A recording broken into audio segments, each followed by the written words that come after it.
Wherever America's President Donald Trump shows up these days, it doesn't feel like diplomacy anymore. It feels like a battleground, and one issue of late keeps detonating controversy after controversy, be it at the World Economic Forum in Davos or at global sporting stages like the FIFA World Cup.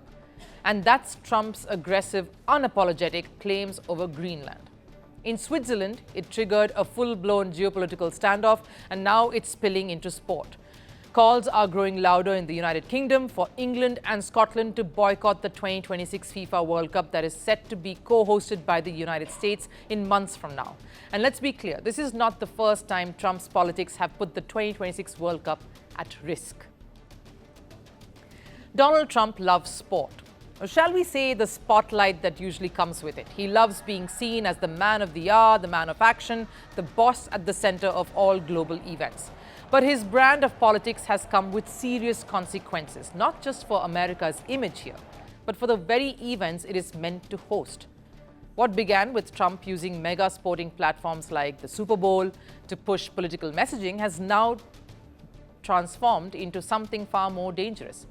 Because today, Trump's policies and rhetoric are actively threatening the biggest sporting event that is set to take place, the FIFA World Cup, which is fast turning into a diplomatic nightmare for FIFA itself. First, of course, came the visa restrictions, raising fears among fans and visiting teams, especially from Africa. Then came sky-high ticket prices, pricing out traveling supporters from across the world. And then, of course, came outrage over the ice killing, sparking fan-led calls from across multiple countries to boycott the event itself. And now, dropping into our laps, of course, is the Greenland controversy. Trump's insistence that Greenland should be brought under US control has, of course, angered Europe, especially the United Kingdom. I want to ask the government if they will consider removing the King's visit to the United States and also a boycott of the World Cup to show Donald Trump that the only thing he responds to is his own pride. This isn't just one lawmaker speaking out. This sentiment is gaining ground across the country. The argument is simple. Why should England participate in a tournament hosted by a country whose leader openly undermines sovereignty, diplomacy, and international norms? Trump is already becoming an unpopular figure across Europe, and his Greenland comments have only worsened that perception. And it doesn't stop with the UK and Scotland here. France has publicly criticized Trump. And here's a nightmare scenario FIFA doesn't want to even imagine: a World Cup without major European countries taking part. Europe, the heartbeat of world football, the continent that drives up viewership, sponsorships, credibility to any tournament. Remove Europe and you don't just weaken the tournament itself, you fundamentally damage it.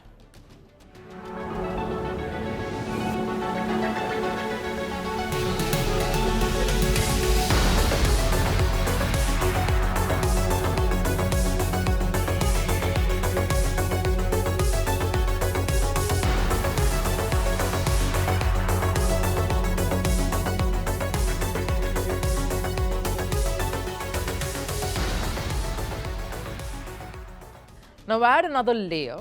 Trump has already tightened visa access for several African nations. If Europe follows Africa in pushing back, what exactly is left of the so-called global World Cup? And this backlash isn't only being witnessed here in football. During an NBA showcase event in London, crowd sentiment made it clear they are not happy.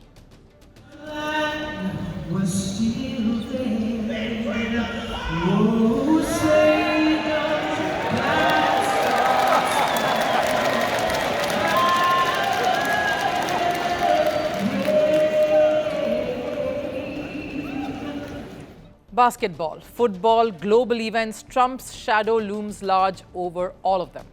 This is the uncomfortable truth FIFA must confront. The 2026 World Cup is no longer just a sporting event now. It has become a political minefield. A test of whether global sport can truly survive when it is held hostage by nationalist rhetoric, burdened by the weight of political negotiations.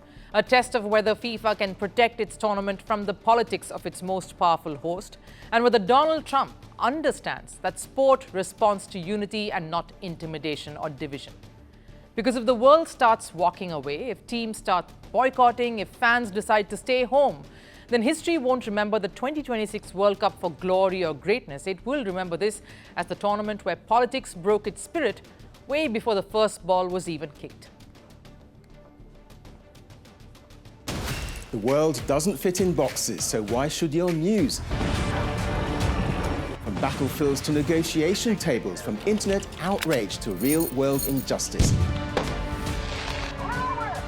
The conversations everyone is having and the ones they're avoiding. It's the same show, but this new year, Firstpost America gets a new look. I'm Kerry Johnston, and this is Firstpost America.